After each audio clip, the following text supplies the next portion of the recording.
So we are now broadcasting to this event and also YouTube and whatnot. Um, Hi Robin, Hi, how are you? I'm good. How are you? We should probably mention that there is going to be a crazy, irritating, like 1.5 minute lag to this. Um, So if anybody is watching and also chatting, just keep that in mind because we might be a little behind in responding to anything that you guys may or may not say. Um, but we will be keeping an eye on the chat room. Um, we already entered some stuff in there so you guys can see it's working. So yeah, that should be it. Welcome to the first discussion Paper Cuts podcast read along discussion of Black Ice. Yay! Clap, clap, clap. Right, Robin? Yay!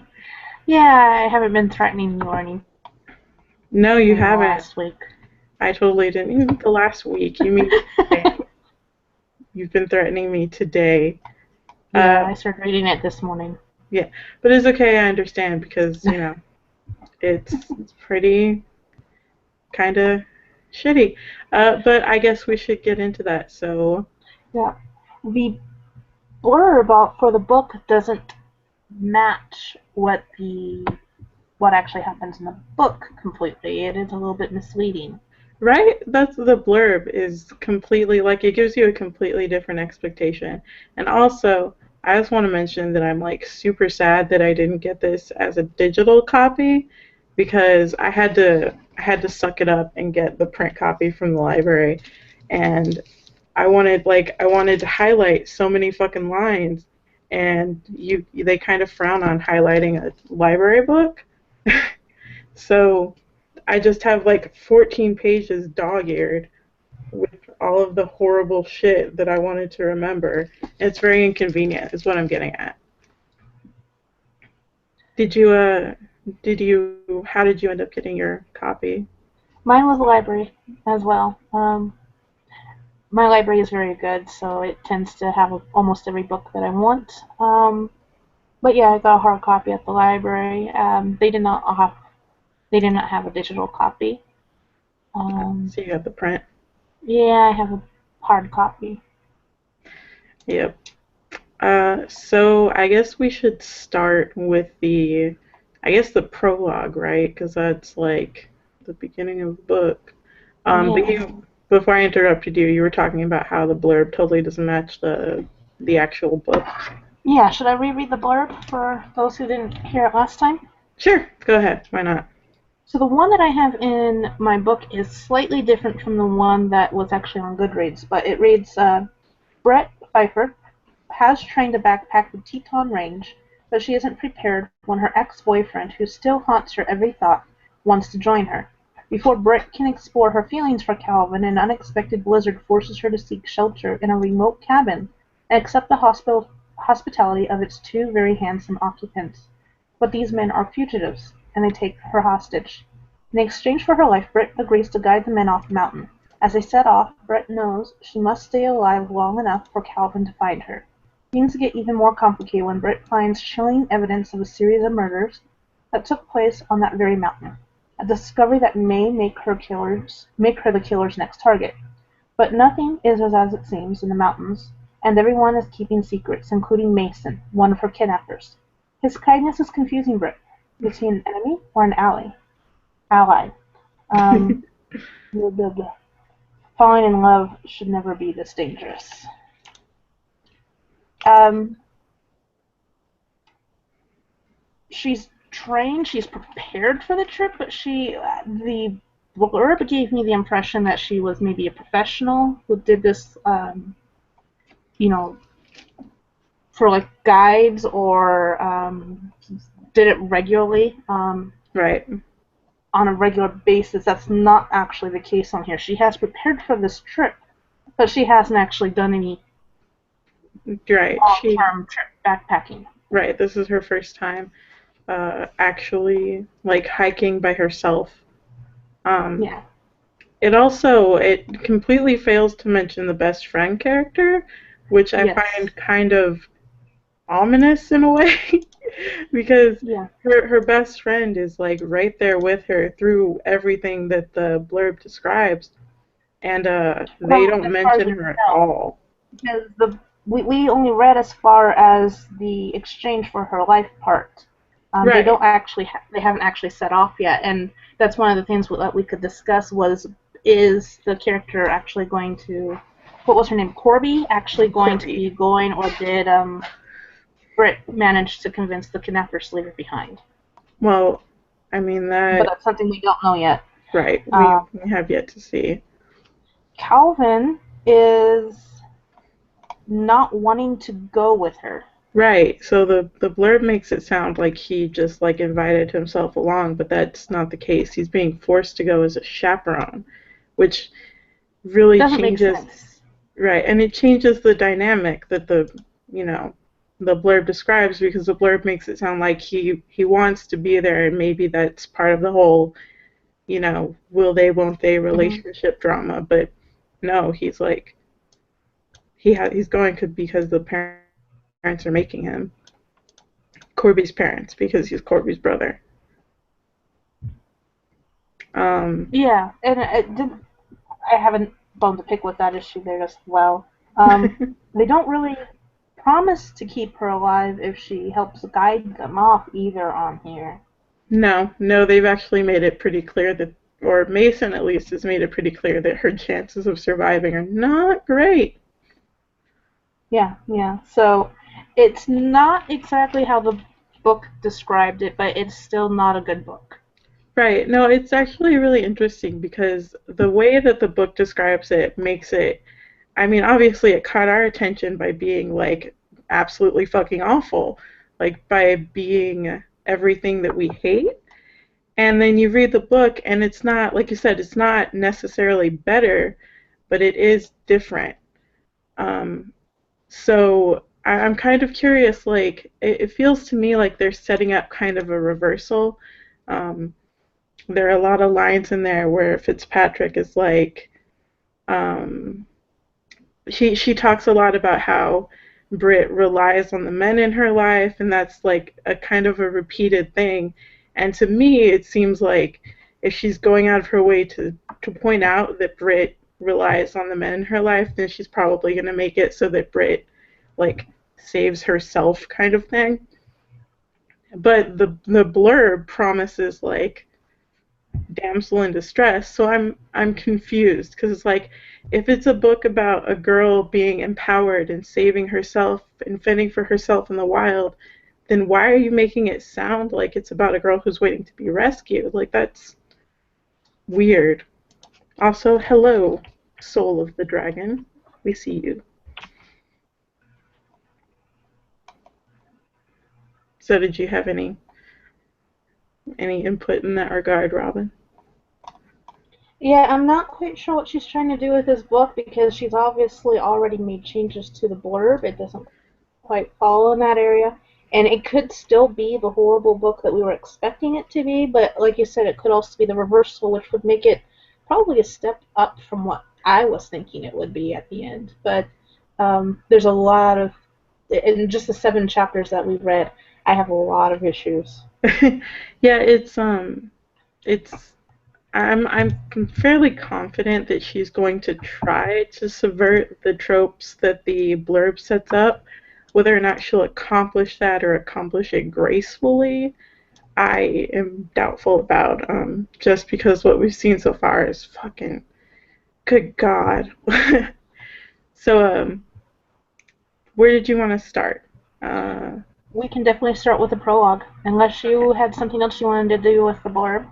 no, that was basically it. I am also I have bones to pick with the prologue as well. I do too. All right, so why don't you go first?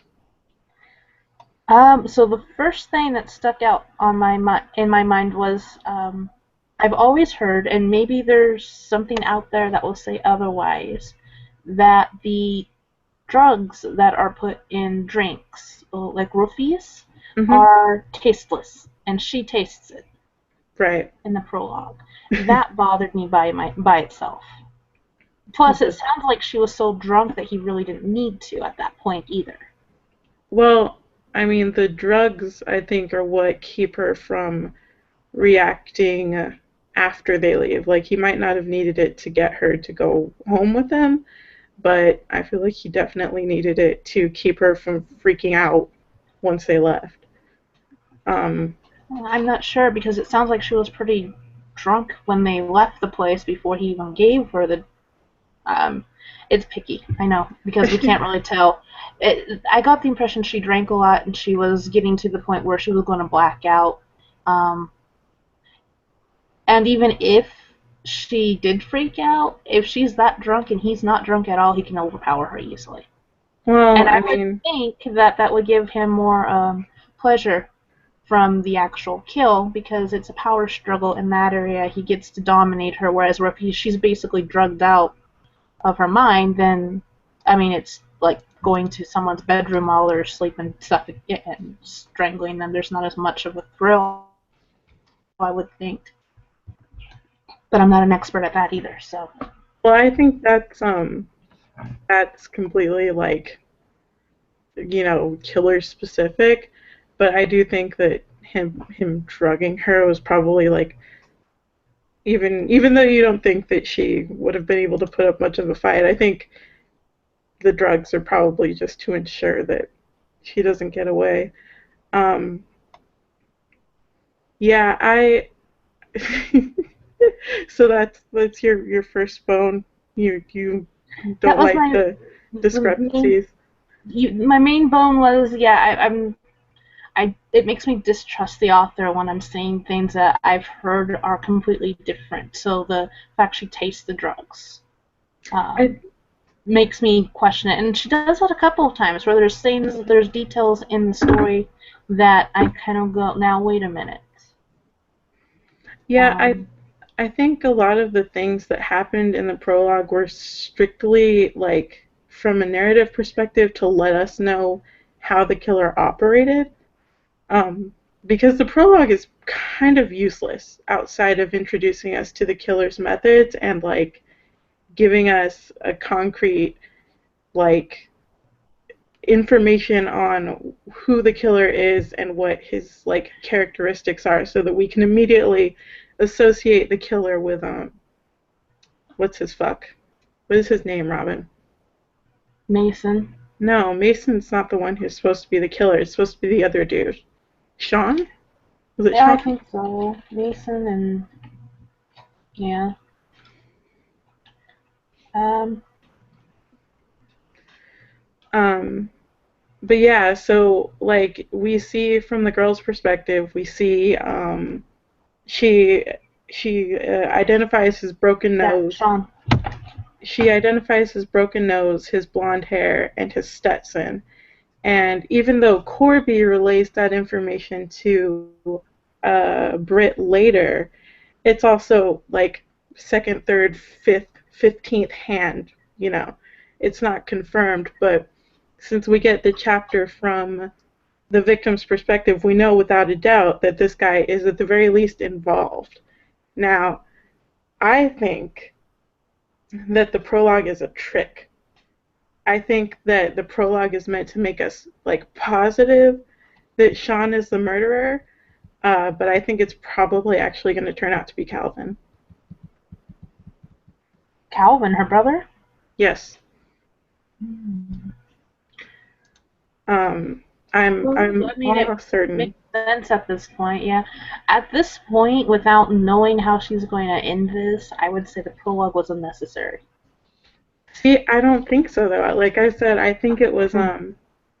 I think But it if they was end it the way you think, then yeah, it is necessary. But at this point, knowing what we do know in the story, I would say take the prologue out. right. But at the end of the book, I might go, oh, that's why they have the prologue in there. It would, especially if you're correct in that area. Right, because there's a point when he is about to kill her where Sean leaves. The guy in the Stetson leaves. He says that he has what he says something like he has a surprise for her in the shed, and then he leaves, and she freaks out for a little bit, and then when the person who actually kills her comes back, she notes that he's bigger. He seems bigger than he was, and he also doesn't have a Stetson. And then he kills her from behind, so she Mm. never actually gets like a good look at his face. So I think specifically it's in there to make us think that Sean is the killer, when in actuality the guy who actually physically murders her is probably going to turn out to be Calvin. Yeah, well, it'll be interesting to see what actually happens. Like I said, I'm not 100% sure. I haven't really put a lot of thought into the future of this, and I've actually tried to avoid thinking about this. Of course, I Well, also just read it this morning, so. yeah, it just, like, the prologue seems so unnecessary that I was like, why is this here? Like, what is the purpose for this? Because it's really awful, like, in terms of sheer, like, what's being portrayed, it's, like, awful. Like, why do you have that in there? Like, the world's biggest fucking trigger warning for that first prologue, right? Because it's literally just about a girl being raped and, or not raped, sorry, a girl being drugged and killed. And it's Well, like, I was thinking rape originally, too, especially. right? Like that was the other thing that I was kind of irritated with, and I'm like walking a fine line here because I don't want to victim blame, but I also like I feel like the way that Becca Fitzpatrick portrayed it is really disingenuous. Um, Mhm. because he drugs her and they go to the cabin, and her first thought when she sees the pole and the tripod set up in front of it is that he's going to take inappropriate pictures of her and then blackmail her with them. And I'm like, she kind of knows that she's been drugged at this point. Mhm. That's not going to be your first thought. When you see Yeah. a pole in a camera, your first thought is not inappropriate pictures. Like, your first thought is going to be, this dude is going to fucking rape me. Like, and she completely like skirts that issue. It goes from inappropriate pictures of me to murder. There's no Mhm. like, she doesn't even mention rape even once. And while, sorry, I I've been think she thinking was about this. trying to give the idea that she would be willing to have sex with him, so it wouldn't necessarily be rape, and that's why she was more concerned about the pictures. What? That's kind of the impression I think she was trying to give us I in the don't think book. so. It did not come across well. But that was kind of the, well, because he goes, well, would you like to go more someplace more private? Traditionally, that usually means alone, maybe having sex, from Right, what I but can tell. And from that, my thinking is that she was thinking, yeah, we can have sex, and he was thinking, well, just to make sure, we'll put the drug in her to make sure she's a little bit more compliant to the idea, and then finding out. So she, when she was thinking, that's kind of what I was. I kind of got the feeling that was what her intent was. Now I don't know that she actually did it well enough. now Fitzpatrick's intent? Yeah, I don't think Fitzpatrick did that well enough. If that was her intent to make it sound like, well, I was gonna have sex with him anyway, so I don't think so, dude. By the time, because I mean, that might be true for the first like couple of minutes where she gets into the cabin and she doesn't see the murder pole, but by the time she sees the pole and the video camera and he's like literally chaining her to it or tying her to it, whatever he does, hmm I mean, she's not going to have sex with him at that point, right? I mean, it's pretty clear that's not going to happen. But like, they never mention the possibility that he might rape her, and that just seems like a huge gaping, like, horrible like thing to omit because that's honestly like the most likely possibility. So the fact that she doesn't even think about it just struck me as fucking absurd. I mean, because women are taught to expect rape, not murder. right. I mean, both, but yeah, I mean, rape is definitely one of the huge things that you're taught like to keep an eye out for. So, and maybe like because I've been thinking about this, right? Because I've been obsessing. Like maybe the point was that she was trying not to think of that possibility, and maybe like the omission is um,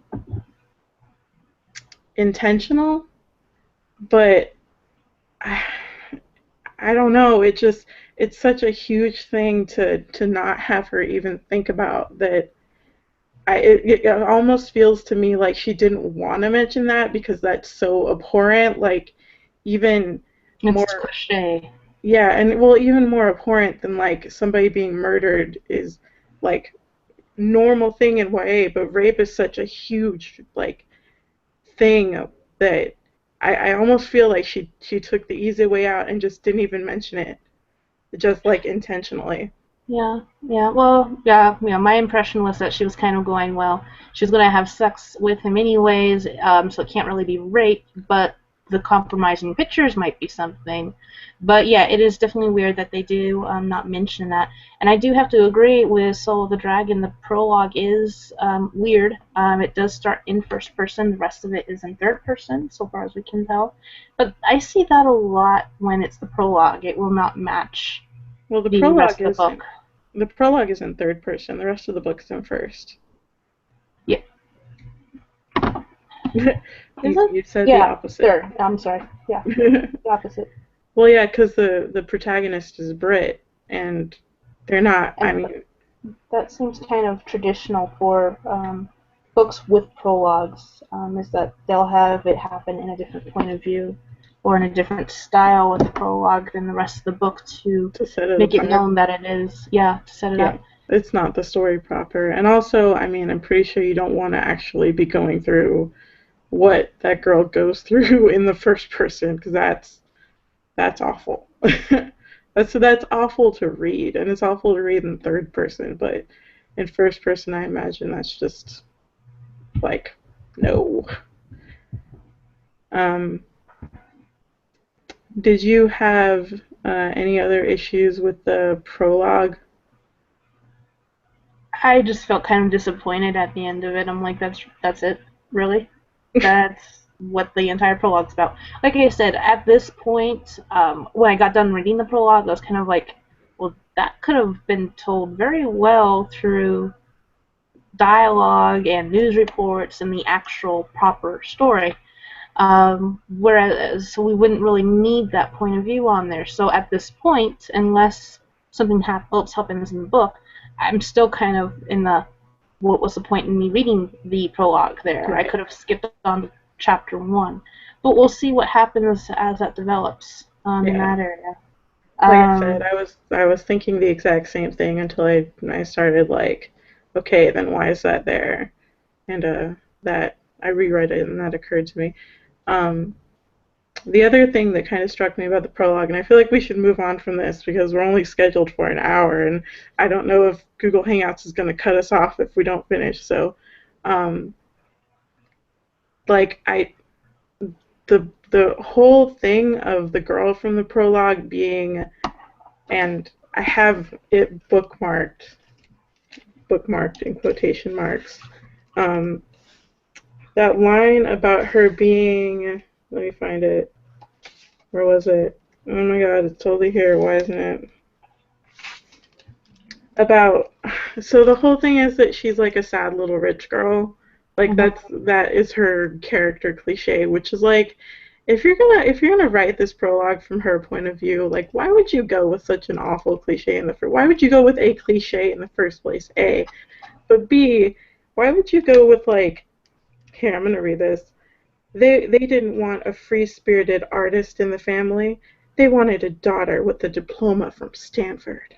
If they would just love her, then she wouldn't wear tight, cheap dresses that infuriated her mother, or throw her passion into causes that offended her father's egotism and stiff aristocratic morals. Like, Yeah, and another thing in that with that right there, I was thinking she just seems way too self-aware. right, and like th- that's such a cliche of like the kind of person who like as far as like rape culture goes, the whole like daddy issues kind of thing, like just doing this to piss off mommy kind of thing is so like closely associated with the kind of girl who gets drunk, you know, Hmm. or you know what I mean? Like not necessarily gets drunk, but like Parties. Some party girl. right, a party girl. And the fact that this girl gets drugged and then murdered, and she is in this cliche of the kind of girl who would get drugged and murdered. And they talk about how she grinds hip to hip with the cowboy and slinks down his leg and says the wickedest thing she could think of into his ear. Like that all just like smells horribly of like semi victim blaming to me. Like Yeah. I don't think the overall tone of the prologue is victim blaming, but just her use of that stereotype and then having the girl actually get murdered. Like I feel like if you're going to do this and you're going to do this not to if you're basically like if I'm right and you just have this prologue so that you can seed this like revelation in the first chapter, um, then you should like try to get us to sympathize with your character. And I feel like you can't get us to sympathize with a cliche. Hmm. Like this girl is a horrible, horrible cliche, and Becca Fitzpatrick just does nothing with it. She doesn't do anything with it at all. So I just the whole prologue, just because of that and because of the weird rape omission and just because of the fact that we were reading about this girl's murder for basically no reason, it's just repugnant. Like it's just really, really awful. That's what I wanted to say. I'm done. Kind of curious as to if it would have been better for her to use the other girl, the Macy O'Keefe, Who? um, the white water rafting guide that got killed Oh, that they mentioned. If that might have been a better way for them to show that, so that way it's not so much a cliche. And yeah. Well, I mean, it's entirely possible that Macy O'Keefe went the same way. Like, even though she was a Whitewater, like, he might have met her at the bar. mhm, Um, because if you notice, like, when what's her face Britt talks about how Calvin dumped her during prom, he calls her from a bar, mhm, and that just kind of struck me as like one of those little things that's gonna come into play later. Like, mhm. oh, he was at a bar and he was probably like about to kill his first person or something. And I may be entirely barking up the wrong tree, but this is where my mind is directed right now.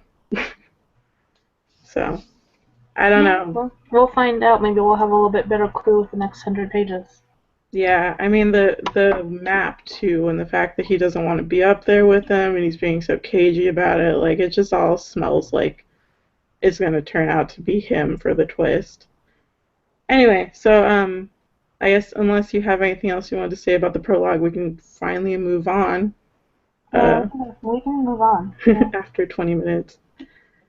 Well, Um, you know how long ours usually go. I know, I know. I feel like I should have scheduled this for longer. I hope they don't cut us off. Or maybe they should because then we go all night. Anyway, but so any other issues that you have that you wanted to bring up? With the prologue, no. No, with the rest of the book, you can take the reins Yes, because I've been yes. ranting. Tons of issues. I did like the mention of Idaho. I got a little hey in the book. That's unusual. You just like, hey, hey, represent.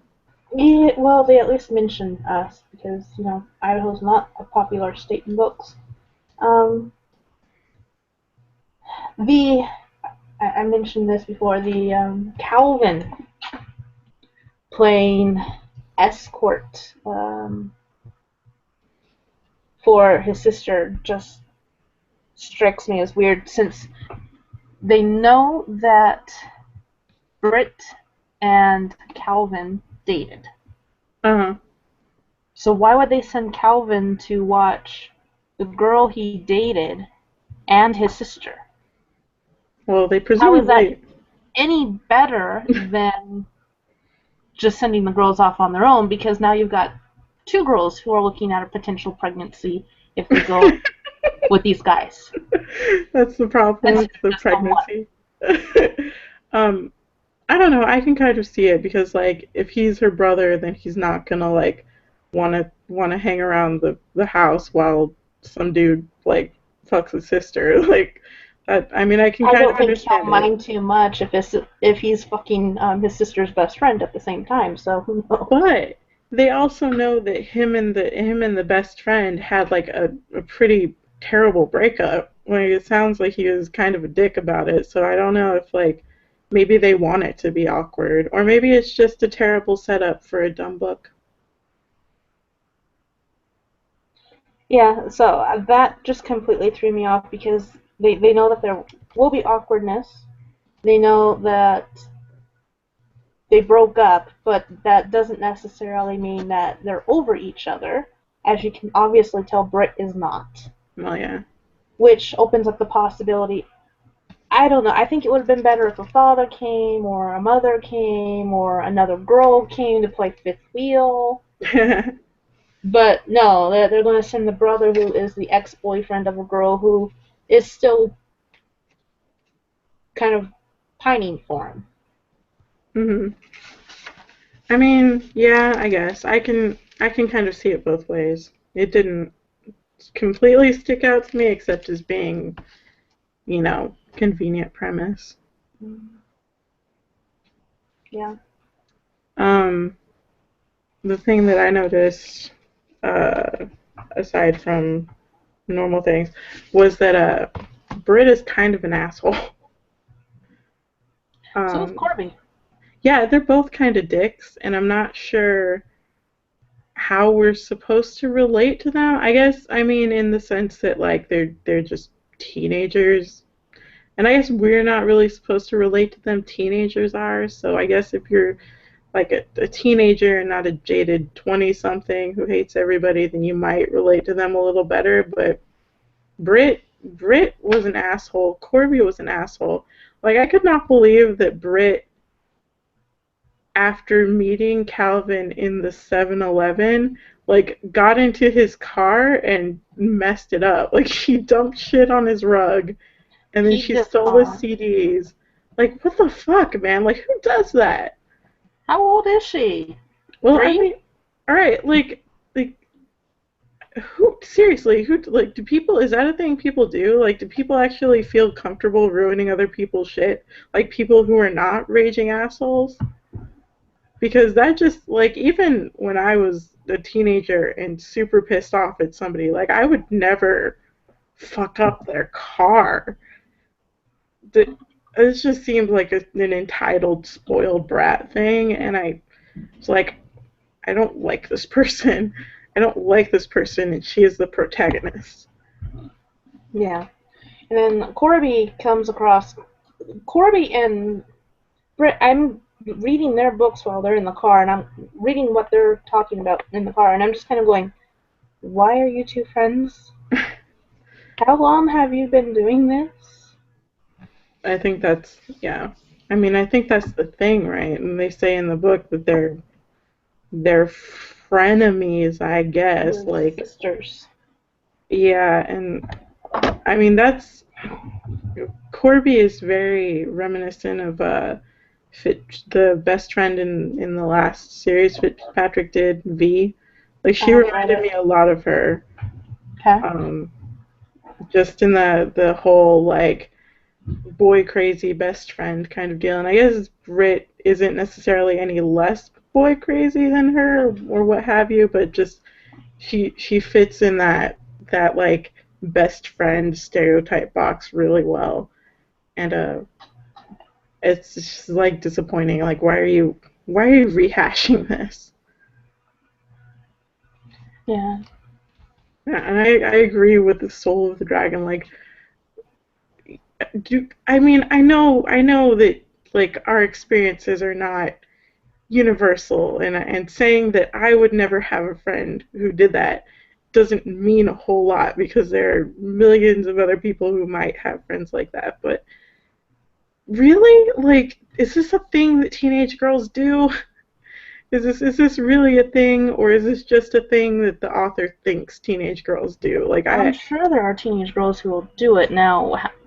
What kind of life they have and how often, how popular that is. I think it's going to be one of the rarer ones where they're bratty little brats. I mean, and they are. They And in state these very books, clearly that they're it brats. fits very well with them being bratty in this one. Um, in reality, I don't think it would be very common, but I'm sure that they do exist out there. Along with, actually, I think girls comparing each other is not uncommon. They just aren't usually so blatant about it as keeping a list in a journal. Right. And like the way that Corby like kept negging Brit in the car, like dissing her car and her plans and all that stuff. Like I just like I don't want to be friends with an asshole. So why? I I don't know. I mean, But once they have their mirror moment, that might change their friendship and that might change them both as well enough to where we actually like them. It could be like J.K. Rowling. J.K. Rowling specifically made Elena in Vampire Diaries a bitch. So that way at the end of the series, she would be a full transformation that would be part of her character arc. I And don't that think might be what we're J.K. seeing Rowling. here. I don't think J.K. No, Rowling not wrote true. the Vampire Diaries. L.J. Smith. Sorry, L.J. Smith. The other I initial don't know where person my is head is fine. today. I know where your head is. I don't know where my head is. Yeah, L.J. Smith. She specifically said she made Elena a bitch, so that way at the end she would have a full transformation as to who she became as a person. And this might be set up for that. No, And I completely agree. once we see the mirror moment, we'll know for certain in that area.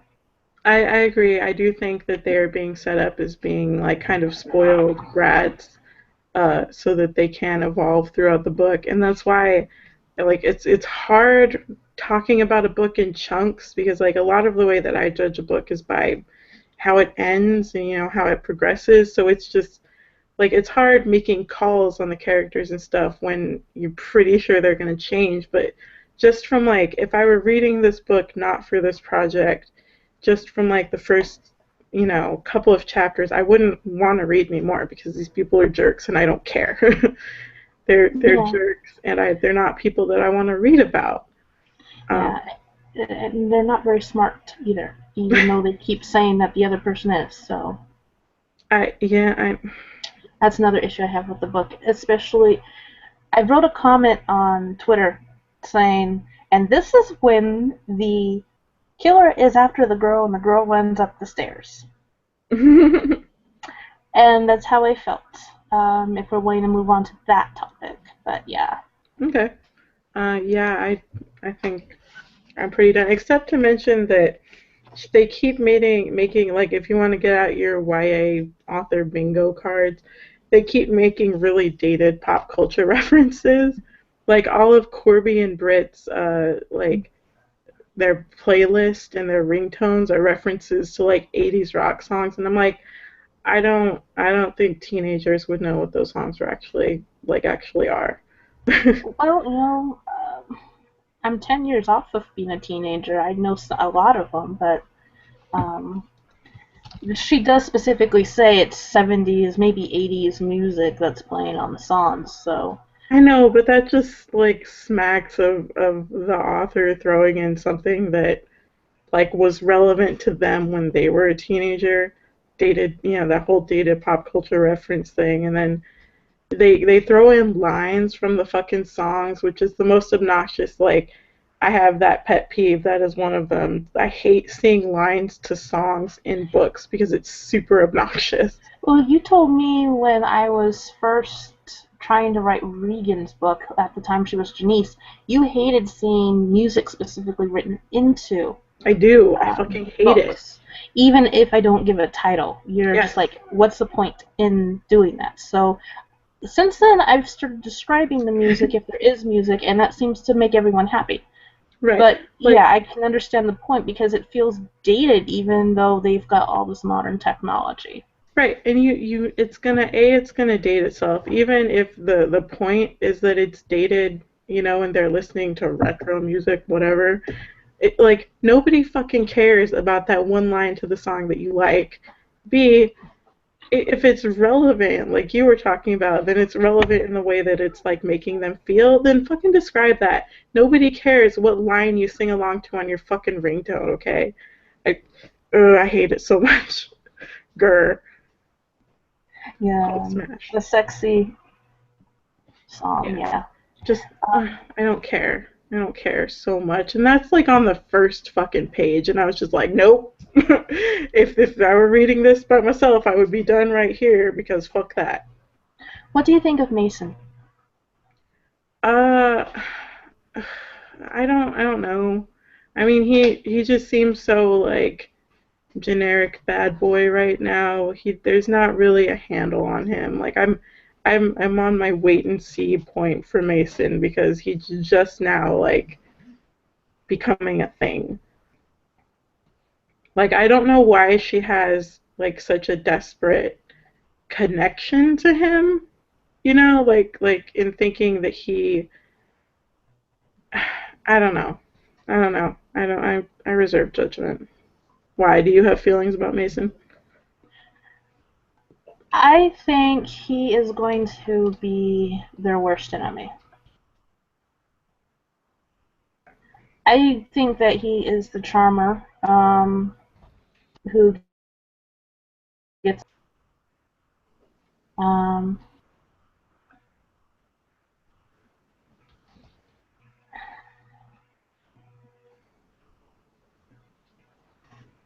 What? he comes across as protective, and I think that's part of his mask.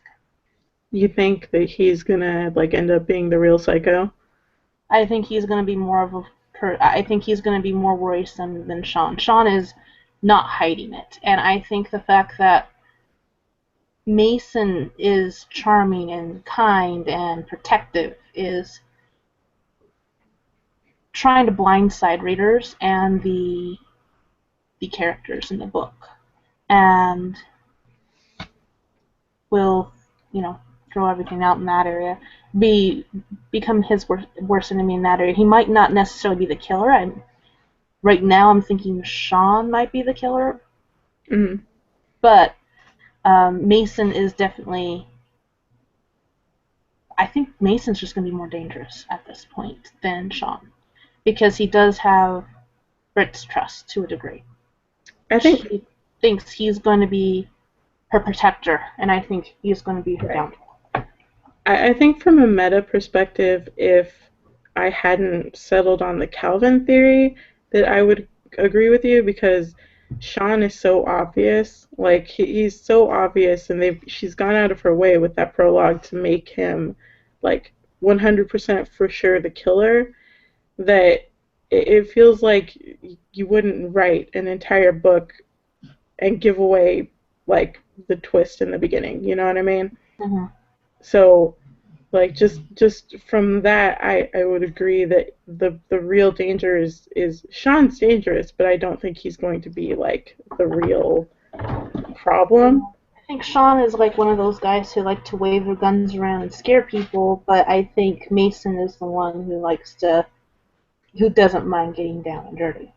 I think Sean is definitely complicit in the whole thing, but yeah, I see. I think that, like I said, I think Calvin is going to be the killer, and I think they're going to do a reversal of the whole thing where like Britt is going to spend the whole book waiting for Calvin to show up, and like slowly, begrudgingly, like growing closer to Mason, and I think Calvin's going to show up, and he's going to try to kill her, and Mason is going to save her.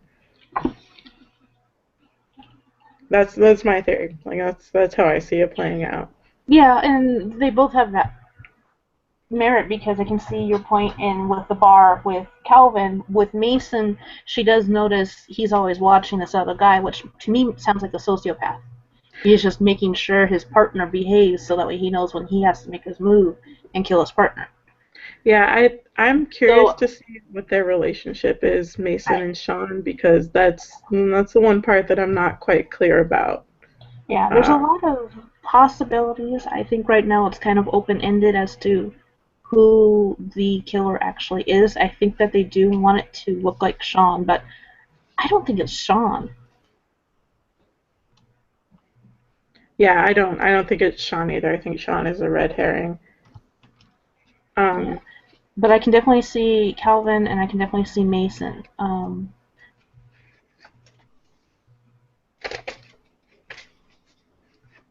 did you did you have anything else? You I'm reading what Soul Dragon wrote. oh, Um, I know. Yeah, I get distracted too because yes, I agree that Mason isn't, and I'm begrudging about it because I don't like the idea that Brit is going to find love while she's being kidnapped. Like that's just the premise is awful, and I want to hate Mason just yeah, based on that terrible situational premise. But yeah, I don't like so far like I can kind of see her trust in Mason being justified. And like I said, from a meta perspective, I'm pretty sure Mason is a good guy. Well, good guy in quotation marks. yeah. So he's definitely at least complacent in the murders, if not the person who's actually doing the killing. Because the first guy in the prologue, and I'm going back to that, she does describe the guy she was dancing with, the guy in the Stetson, as having a temper, which would be Sean. Right. And he well, I mean And the then guy that Mason could be the killer.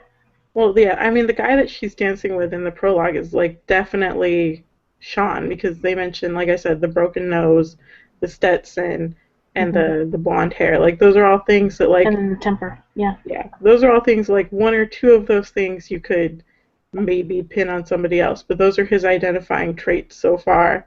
And Hmm. that, like, I think that's intentional. I don't think Mason is complicit in the murders necessarily. I think he might be there to, like, maybe they're brothers or something, or he's there to, like, talk Sean down or keep Sean on a leash. Like I said, I think Calvin is the actual partner. I think Mason knows about the murders, and if he does, in my mind, that's complacency. Well, that's true. I agree that he probably knows about the murders as well. Um, That's why he was trying to keep Britt out of there. well, yeah, and I mean, they've got the murder pole. Like, what else would you fucking use that for? Well, when I first saw the poll in the prologue, I was thinking stripper. Well, yeah, but you know, then he ties her to the pole and kills her. So like that's Yeah, it would is definitely be very more of a an murder ominous focus thing. pole. Yeah.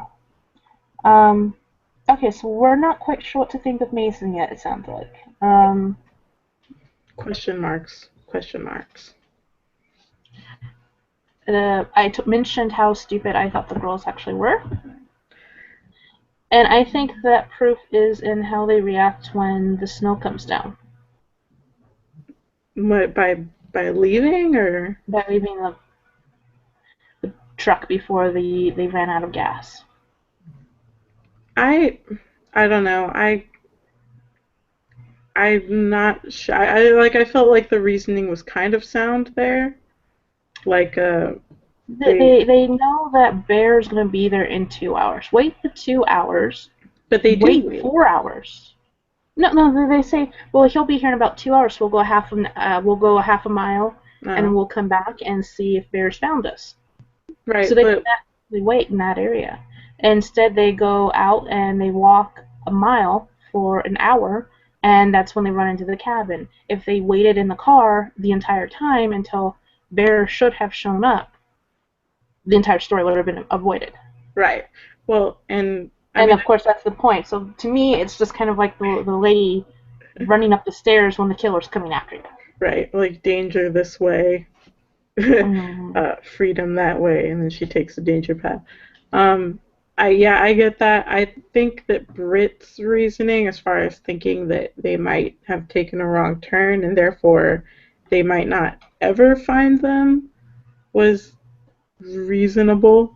But I I don't guess. think that she should have jumped the gun and gotten out of the car until they had waited long enough for Bear to find them if they had gone the right direction. Yeah, Because go ahead. then they would at least then be going, maybe we took a wrong turn.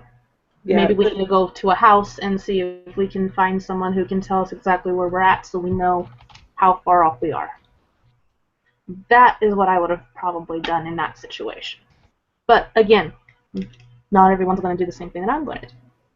Yeah, I'm a little confused as to why you would leave the car just because the car seems safer, even if it's not necessarily warmer. At least you have some shelter and you're not wandering around in the snow. Like I mean, I would stay in the car. I'm not gonna wander around in the snow and hope that you find a house. And then Well, a house mhm. with like random dudes you don't know. Like again, rape is like the first thing that you're gonna think of is like these guys Yeah. could potentially really hurt me. Hmm. So Yeah. again, So yeah, to me, it's like Jeremiah Puddle Duck. No, all the signs are there, and she's ignoring them. Um, so I'm not. I don't. I think there. She's very observant, but she's not piecing things together. She's not thinking things through. In my mind, for that. yeah, I think they've the road to the situation that they describe in the book summary is a contrived one. Hmm. You know, like, oh, there's not going to be any bad weather, but oh, all of a sudden, random snowstorm that nobody predicted, apparently.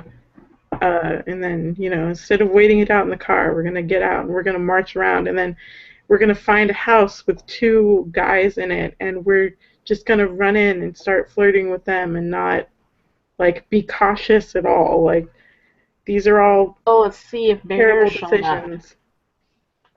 Huh? Yeah, because as soon as they get to the cabin, they don't worry about waiting for bear, Right. looking for bear. They're just like, oh, cute guys, let's flirt.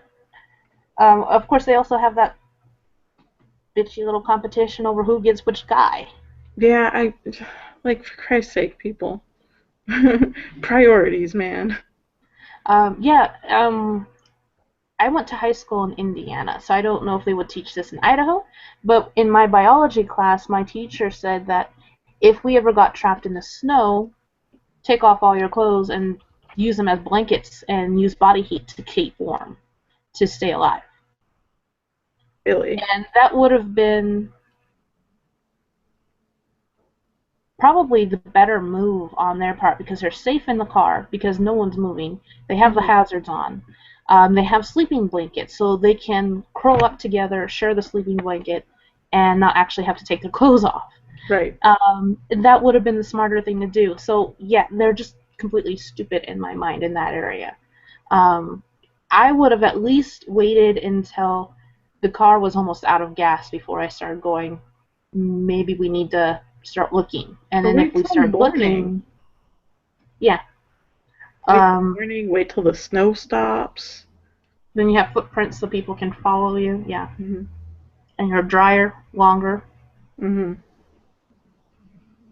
Yeah, these are bad decisions. I agree. So, yeah, to me, that was another pet peeve for me on there. And I did comment on that on Twitter, Um, along with threatening you for making me read this book. you're welcome. If it's any consolation, I feel ya. It's really bad. The writing is, I mean, maybe because the Long last winded. couple, huh? Long winded.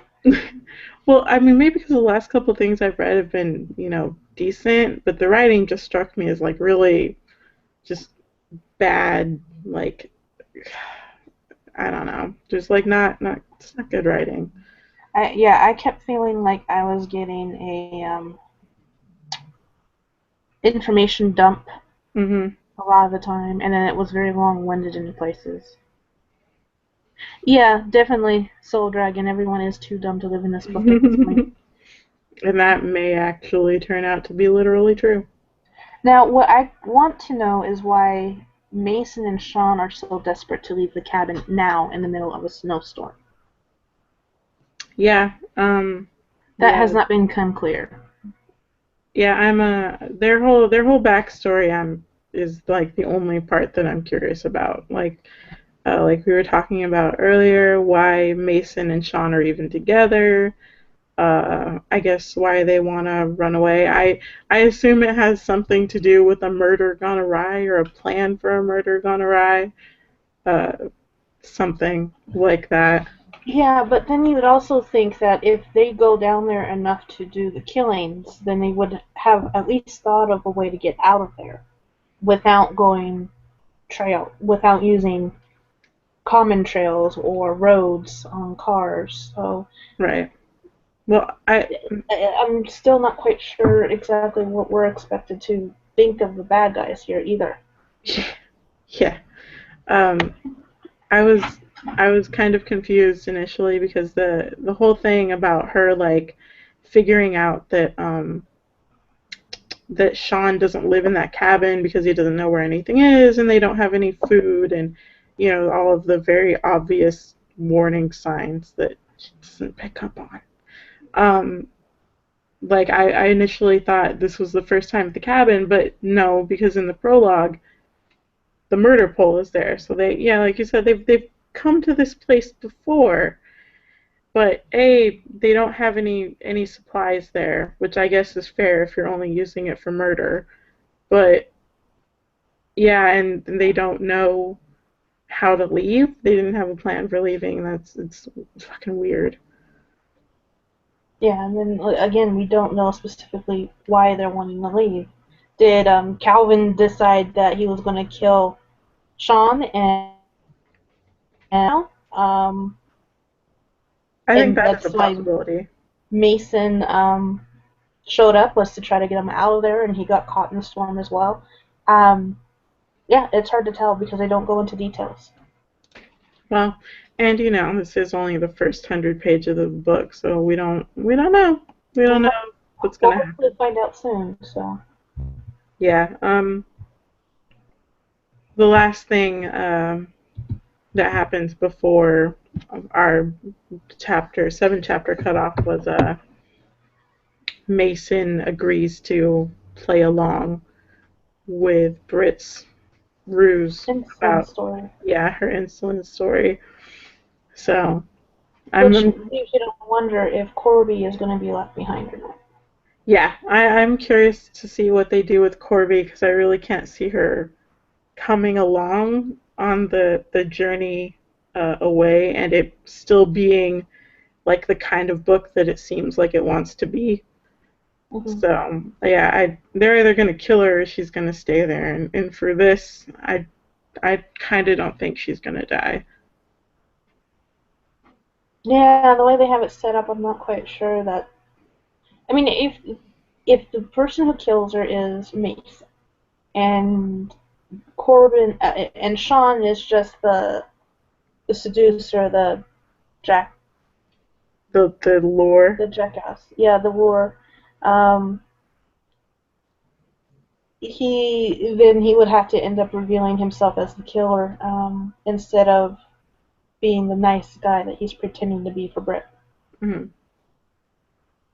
So we need more information, basically, and it feels like it's taking a while for this book to actually get started because we're at the 1/4 mark, Uh-huh. and we've got all the setup going, but we haven't actually started on the journey of getting them down the mountain.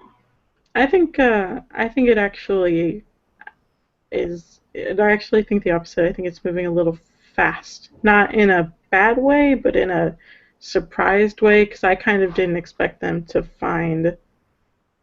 um, find the guys so soon.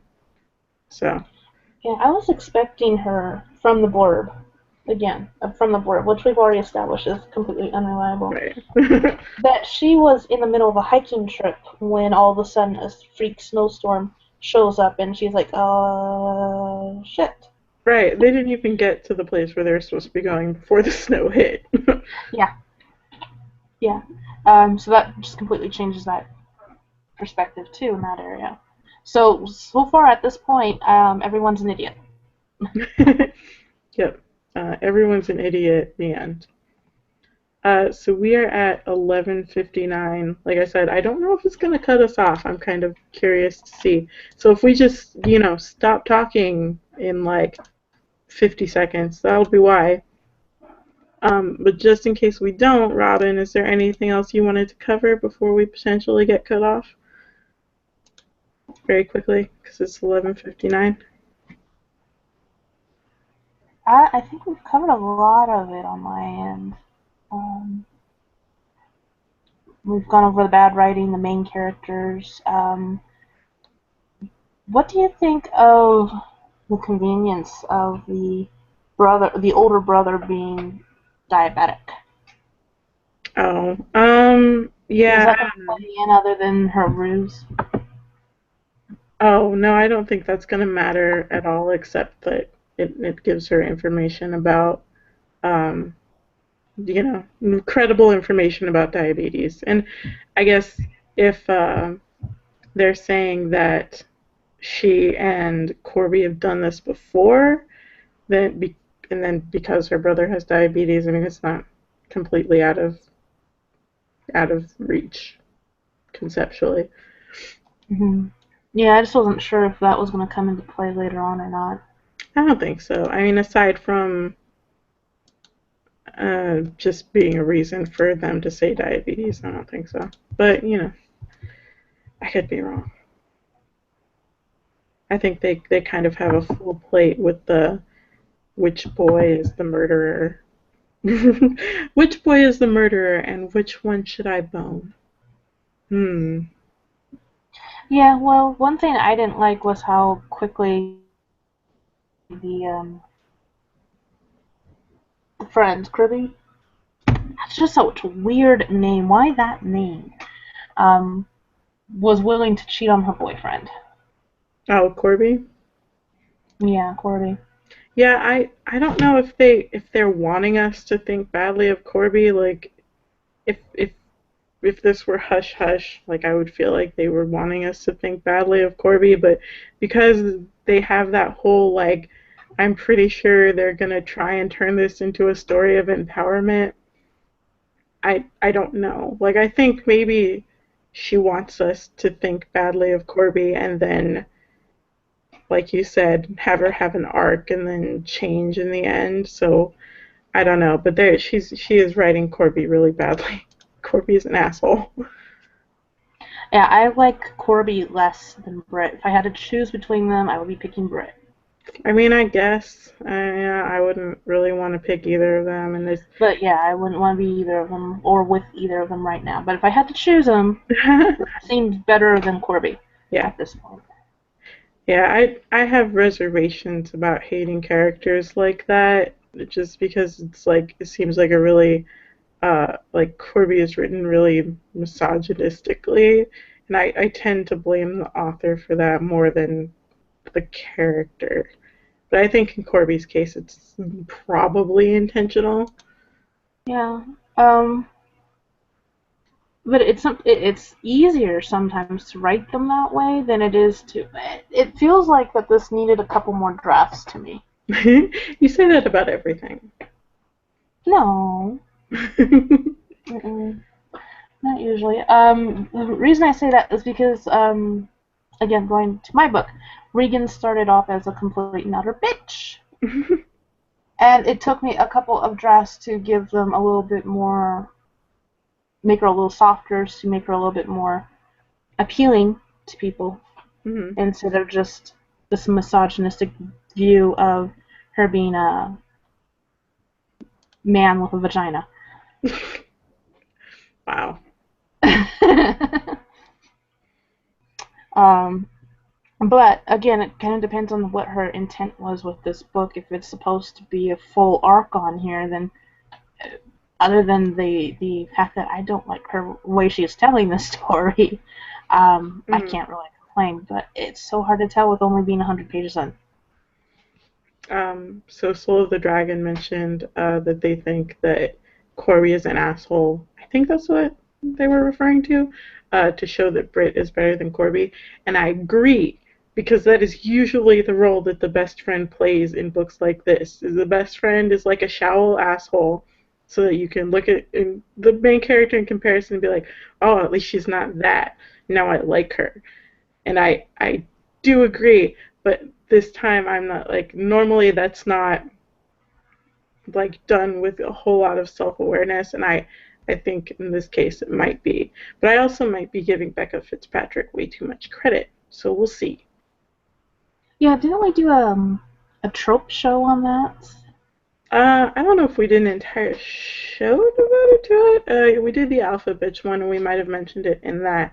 But I mean, that is definitely something that happens like all the fucking time in these books.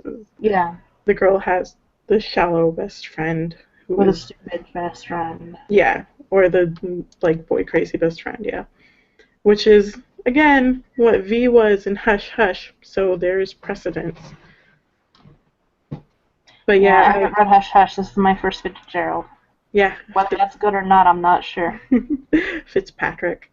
Fitzpatrick, what? I'm in school. I apologize. Yeah, I mean, I guess we'll see. Like a lot of this is just like you just gotta keep reading. I just feel like Becca Fitzpatrick could not possibly have avoided the kind of criticism that Hush Hush got in terms of like how like misogynistic it was, and then write this intentionally. Like I refuse to believe that somebody could do that on purpose.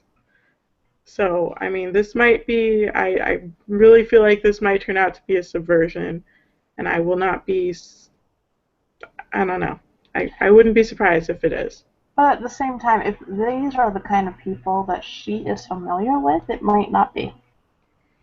I mean, If it's she's not really possible. known anyone outside of someone who is like this, and that would be very sad commentary, um, then she might not know how to write likable female realistic characters.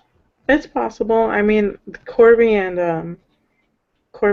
Britt Right. like have that very like upper middle class white people thing going on. So it is impossible that those are just the only kind of people that Becca Fitzpatrick knows. And these are the people that she writes about and for. And it's entirely possible.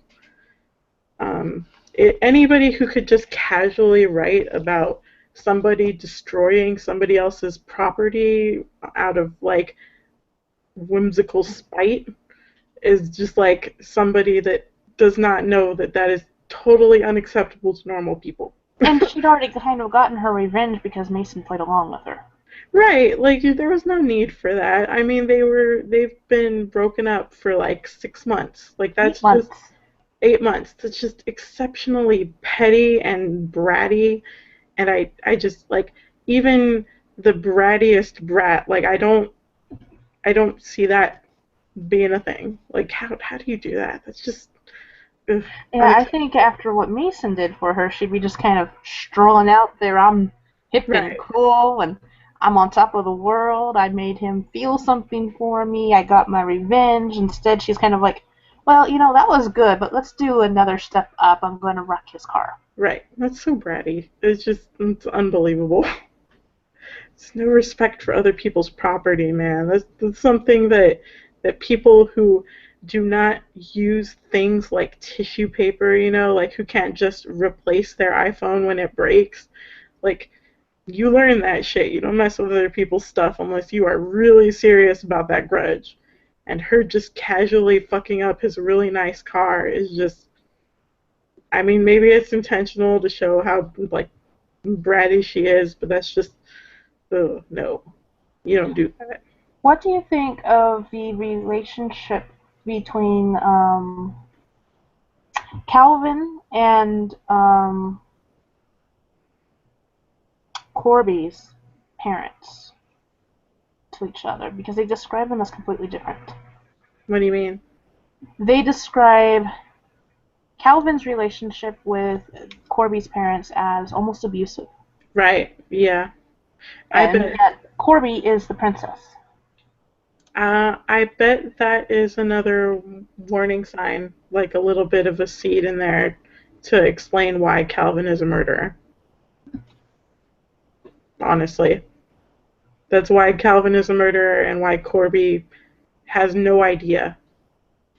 Like, because you would think that if Calvin were a psychopath and him and Corby were close, like she would have an inkling. but I don't think she's supposed to. So I think the fact that he was abused on the DL is like is to seed that and to excuse it not being more obvious. That's my guess. Yeah, I think it's going to play a role. I'm just not quite sure. I'm not 100% sure about Calvin yet, but you, like I said, you did make some good points. And there is evidence to support your theory in Yep, that area as well. I'm calling it. I'm calling it 100 Um, pages in. we'll see how this works out. It might be the woodpeckers doing all the killing. Those dangerous woodpeckers. You must know some rough and tumble woodpeckers in Idaho. Well, haven't you met Woody Woodpecker? I have not. I have actively avoided that. I was just barely old enough to see that. Yeah, no, I found that super obnoxious. I hated that. I hated that. Anyway, sorry. Continue. Um, so I think it's going to come into play somehow. Whether it's going to be that he's going to be there to protect his sister at the last moment, and he's used to the abuse, so he can take a punch really well. Um, if he sees his sister in a different light, and his sister sees him in a different light, Hmm. because it definitely sounds like there is what they call Cinderella syndrome in the household. Okay. Um, is that it's a type of abuse where one child is singled out for the abuse and the other children are left alone, or one particular sex Hmm. is singled out for abuse and the other sex is treated as little princesses or princes. Right. So they call it Cinderella syndrome. There's also another word for it that they came up with that I'm not immediately thinking of.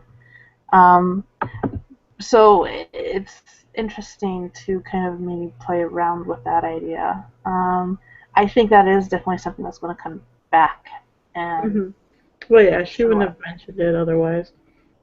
Well, you never know. I mean, she mentioned the diabetes with her brother, and that wasn't necessarily necessary. So, I mean, but it kind of was because then she could have an excuse for knowing what those diabetes medicines were. Because when she spouted that out, she was like, "Oh, she takes blah blah blah and blah blah blah." I was like, "So did you guys Google this when you were doing it the first time?" And then she's like, "I know that because my brother has diabetes." I was like, "Oh, at okay, the same that's time, it could acceptable." have been the grandfather, the father. It could have been anyone.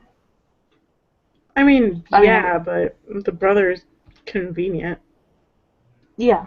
So, and and I'm wondering if it close might be in too proximity. convenient. Yeah, I go. I guess we'll see. Yeah. I don't really have anything else that I'm immediately thinking of. Did you have anything else you wanted to go over?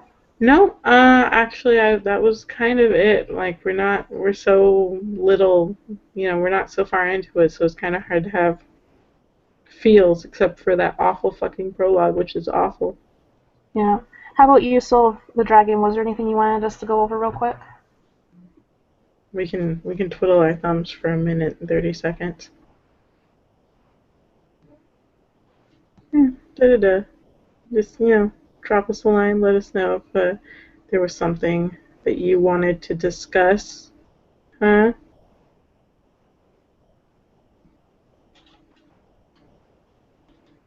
Everybody stare at Soul of the Dragon.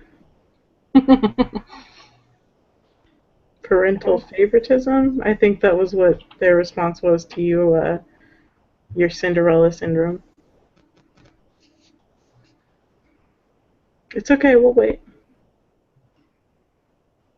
This is the problem with live streaming, that fucking lag. Yeah, definitely. And by all means, if anybody has a better option for live streaming, let us know and we will try it out. This seemed like the easiest. For a first attempt. Yeah. And it worked out pretty well. I think so too. Even with the lag. And it doesn't seem like it kicks us off after an hour because here we are 15 minutes in and we still seem to be broadcasting, so that's good. while we wait. I will probably, in addition to this being posted to YouTube when we're done here, it'll be on our YouTube channel. So you guys can watch it if you did not stay up with us. I will probably also rip the YouTube audio and post it as a regular podcast episode, so we'll be able to get it there. Okay. And yeah, and we're gonna do this again next Saturday, right? Yeah, definitely. And it looks like the Soul of the Dragon is good with what we've gone over so far. All right. So this next week, from here to next Saturday, we are reading chapters. What, Robin? Um, Snap, snap, 8 Robin. What are you through doing? something. It's 8. Well, why are you asking me? You're supposed to be the expert here. I know. I'm looking at my book too. It's 8 through 20. So we're reading chapters 8 through 20, stopping before 21. And then we'll be back here at 11 o'clock next Saturday to chitty chat about the second part of the book. 11 o'clock Eastern Time, 9 o'clock Yes. Mountain Standard Time. 11 Eastern Standard. Adjust accordingly. Alright, so that was fun. It was nice talking to you, Robin, and you, Soul of the Dragon. And thanks to everybody who watched and hung out, even if you didn't talk. It's fun. I'm going to hang up now, Robin. Alright, see you later. Later.